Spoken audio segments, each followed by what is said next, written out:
We did simple examples of this in the last section, but now we're ready for harder ones. The directions here are to find the general solution. We have dy dx equals 3x squared over y squared.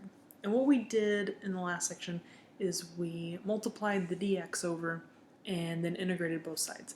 This one's a little more complex because we've got this y squared here. So the general idea is to get all of your y terms on the left, all of your x terms on the right. And I'm going to do that by cross multiplying here. So I have y squared dy equals 3x squared dx. And now I can integrate both sides. When I integrate y squared, I get y cubed over 3 plus c. Oh, that's ugly. That's a 3. Plus c, we'll call that c1, equals, and then on this side I have 3x cubed over 3 plus another c, we'll call that c2.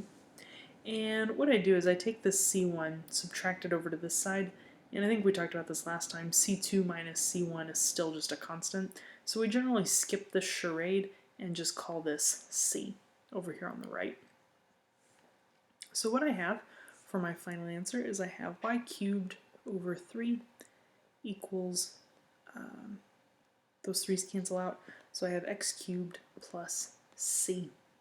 You might see the answers written a lot of different ways. If I was doing this problem, I would leave it right here. But if it was a multiple choice test, there might be some other possibilities. You could multiply the whole thing by 3 to get rid of that denominator. So you might see the answer written as y cubed equals 3x cubed plus c.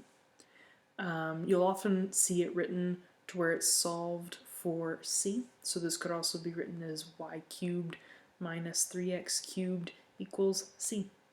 All of these are valid answers. Open response, pick the one you like the best.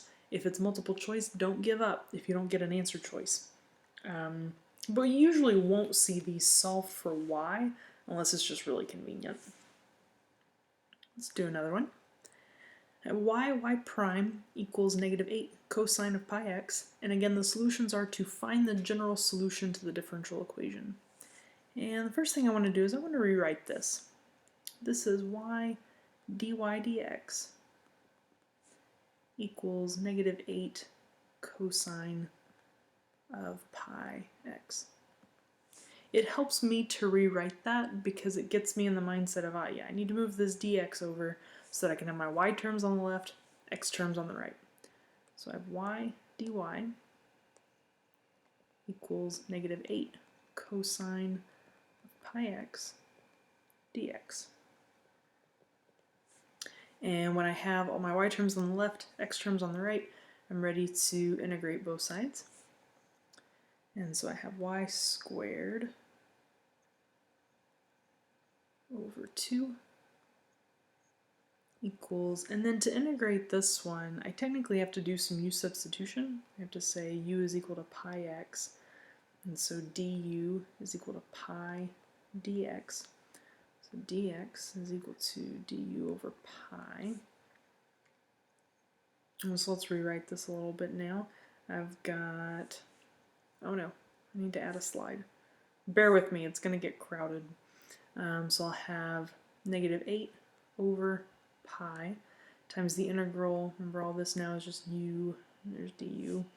The integral of cosine is negative sine, so this becomes positive sine of u, which I know u is pi x, and then plus c. We skipped the charade of putting the c on the left, we just added it to the right. And there's my final answer. Let's do another one. This one says find the particular solution. I have my differential equation, and then I have y of 1 is equal to 9. This notation might seem strange, but all it's saying is my x coordinate is 1, and at that coordinate the y value is equal to 9. So in this case I won't have a c in my final answer. I start the same way. I'm going to rewrite this as dy dx and get all my x terms on one side, y terms on the other side. So I have y to the 1/2, just rewriting that square root of y, dy is equal to, I'm going to subtract this to the other side, so negative square root of x. Should have gone ahead and written that as x to the 1/2. Negative x to the 1/2, and then multiplied that dx over. Ready to integrate both sides. So I have y to the 3/2 divided by 3/2, so I'm going to go ahead and flip and multiply that, plus c equals negative, and then same thing for the x. And there's my plus c for both sides. And if they ask for the general solution, I could leave it right here, but it asks to find the particular solution, so I'm going to plug in my values for x and for y. So I have 2/3, y then is 9 to the 3/2 equals negative 2/3, x is 1 to the 3/2 plus c. The goal here now is to solve for c. So let me deal with this. This is the square root of 9, which is 3, and then 3 cubed is 27. Yes, so this is 2/3 times 27 equals 1 to the 3/2 is just going to be 1, so negative 2/3 plus c. And I have not been leaving myself enough space for these things. Can I add another slide? Can I just duplicate the page? What did that do? That did nothing for me. I'll work on it over here. So I had 2/3 times 27 equals negative 2/3 plus c.